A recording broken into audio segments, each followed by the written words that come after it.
What's going on, guys? JSGC here, and we are here for the Newcastle United away preview. So we're going to crack on with this preview, and we're going to start off first by looking at our opposition like we always do. So Newcastle, quite inconsistent over the last few games. In the last 4 games in all competitions, won 2 and lost 2. They're more than capable on their day of beating any Premier League side, that's including us in that. It's just like all of the Premier League sides, and when you go away from home, games are always that much more difficult, in my opinion. Now, in their last Premier League game at home, they won 3-0 against Cardiff City, a team that are down there. Newcastle, of course, fighting for relegation themselves, so they picked up a great win against Cardiff City. And then, like I said, inconsistencies were there. Put out a strongish side against Watford at home, and then end up losing in the FA Cup to Watford 2-0. And so that's the kind of form that Newcastle are in. Sometimes they turn up, sometimes they don't. Of course, they got took to a replay by Blackburn Rovers, went away to Blackburn, and then beat them. So they're very inconsistent.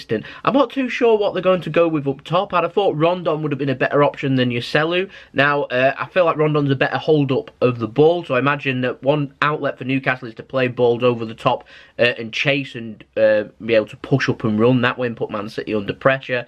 Another way is to have hold-up play, and so having someone like Rondon there being able to do that would always work to their advantage. But other than that, I'm anticipating them sitting quite deep, so the striker might become very isolated. So it's very important that the wingers and their players that are needing to get into the attacking positions do so, and they have to be very aggressive in the middle too. So midfield is always key against Manchester City, but one way of bypassing the midfield is by going through pace, and you need a bit of luck there too. So looking at Crystal Palace, the way that Townsend and also Zaha were making things happen for Crystal Palace, that's one thing I'm sure Newcastle will be aiming for, trying to replicate what they did. But Crystal Palace put the ball in the net, and they were extremely clinical in that game, so when they do have chances, they have to go into the back of the net. So important when they're sitting deep, but it's important that players like Lascelles end up being able to take command and take charge of the defence, and being able to push up. So I'm not too sure they're going to go without wide, but players like Matt Ritchie, Christian Atsu, Jacob Murphy and Kenedy, the player that's on loan from Chelsea, they're players that have got a lot of pace in them, be able to push forward, and they need to be nice and positive in this game, because if they just sit back like they did last season, they're going to get beat. They got beat 1-0 sitting deep. They didn't come forward until like the 85th minute, and so it's important that they can't afford to be doing that one. Man City over the last 8 games or so, extremely clinical, averaging over 4 goals per game. So if you're going to present Manchester City with plenty of chances and let us have lots of touches in the attacking third, we're going to make things happen. So they can't afford to be doing that. If you remember when we faced Newcastle at St James's Park last season, it was just before we ended up ending our unbeaten winning streak that we had, where we weren't playing that particularly well, and in my opinion we're playing extremely well at this moment, full of confidence and making things happen. And so Newcastle need to try and stop that. It's a very difficult job to be able to do that one, but like I said, difficult away day at St James's Park. They're always difficult. You never know, things can happen. We're playing before Liverpool, so we need to win this game, put them under pressure, go 1 point behind, and then apply the pressure for Liverpool playing on the Wednesday night, of course, because they're playing at Anfield against Leicester. Not an easy game, so we need to make sure that we're breathing down the necks.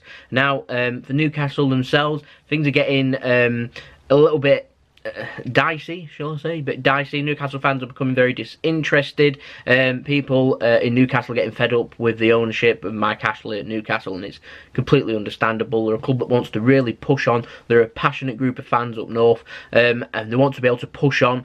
They're a big club, always 50+ thousand at St James's Park. There's always a decent atmosphere when things are going well too, and so they need to be able to try and replicate that into the game and get a performance on the pitch. But with Mike Ashley in charge and fans coming more and more disillusioned with how the club's being run and the direction that it's heading in, things like sacking stewards for having selfies with players, also not investing in their squad. There's season ticket holders cancelling their season tickets right into the club, saying they don't like the direction it's going in. There's protests going on. I've heard there's going to be demonstrations for this game. I'm hoping it doesn't spill over onto the pitch and we end up having a stoppage or an abandonment or anything like that one. That's purely from my point of view. I completely understand if Newcastle do that one, making their voices heard, because it's always nice to be able to get their voice heard, and what better way to do it than when they're on television against Manchester City coming to town.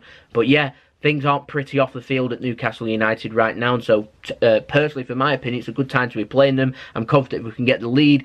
watch how quickly the fans will turn onto what's happening on the pitch and towards the board and everything. Things can become very hostile there. Remember the scenes from West Ham, was it last season or the season before, when the fans weren't happy with the direction that it was going in? It's the same at Newcastle United, apart from Newcastle United's owner, my opinion, is a lot worse than what West Ham's is. West Ham's actually invested in their team and are trying to do something, whereas Newcastle just seems like, oh, we're up for sale. Yeah. Oh yeah, here's a guy who wants to pay the money, he wants to buy the club. Oh yeah, I'm just going to add a few extra million on so you can't afford that, and I'll keep Newcastle, not invest them, and then end up being surprised when they end up getting relegated. And yeah, I feel real sorry for the fans. It's a desperately bad situation in terms of football ownership. They're not the only club like that though, replicated down the division. So we're talking clubs like I've mentioned before, West Ham, things similar happening at Bolton, things similar happening at Blackpool too. All got protests going on off the field. It makes things very well, very unhappy. It makes things very awkward and being able to predict things. Rafa Benitez got a very difficult job at Newcastle. How you meant to motivate on the pitch when off the pitch it's so disastrous. So yeah, my opinion, turn up and do our thing and ignore everything else that's happening and just go in to win, because that's what we're here for. At the end of the day, we're here for 3 points. We're here to win 8 in a row. We've won in all competitions, over 4 goals on average through them fixtures. We've not conceded in 6 games now, 6 consecutive clean sheets, a record for Pep. No Bravo, Company or Mendy for this game for us, so it's going to be interesting to see who goes left back. We're going to finally go with Delph at left back, or are we going to go with what I think will happen, which will be Danilo back at left back and Kyle Walker back at right back. At the moment, Kyle Walker must be ecstatic that he's got his right back position, because Danilo's doing very well at both right back and left back, but he's taking the left back position, which means his position at the moment isn't under threat, because rest assured when Mendy comes back and he's fit, Kyle Walker's position as Man City's first team starter at right back is under extreme threat. So for this game, I've gone for 2-0 Manchester City. I'm confident if we can turn up and do our thing, that we'll be able to win this game. I think it'll be a nip and tuck, close game. I think we're more than confident and capable of going ahead and then assessing it from the second half. It's important that if we do score 2 goals, we score the first 2 goals, try and kill this game, and then go from there. At the moment, all I'm thinking about is 3 points against Newcastle, so it's extremely difficult being able to do that one. I'll take any win of any kind just to put Liverpool under a bit of pressure. It'll be interesting to see if we can put Liverpool under pressure,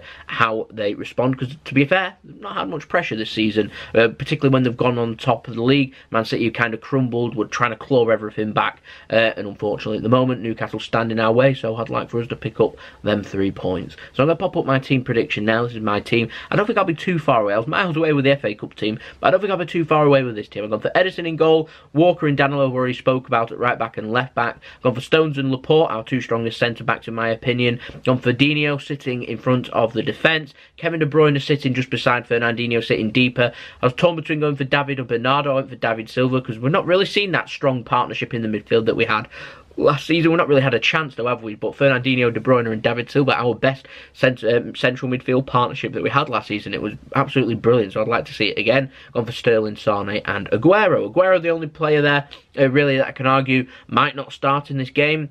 Jesus keeps scoring and scoring goals, so I won't be surprised to see him. It's just Aguero absolutely loves Newcastle, so I'd go with Aguero because he loves scoring past them. But there we go, that's been my team prediction. So let me know in the comments below your scoring team prediction for this game and how you think the game will go. Don't forget, 8 PM kickoff GMT, Tuesday 29th of January 2019, St James's Park. Anyone that can't get to the game is going to be shown live on BT Sport, so check it out and make sure you stay tuned for that one. Can we put Liverpool under pressure? And remember, that Liverpool versus Leicester game on Wednesday, that game is also on BT Sport. So there we go, that's been the video. I hope you enjoyed the video. If you did enjoy the video, make sure you slap a like on the video. Make sure stay tuned for the analysis, which will be up on Wednesday morning. Make sure you subscribe, press the bell and put your push notifications on to be kept in the loop with all things football and all things Manchester City.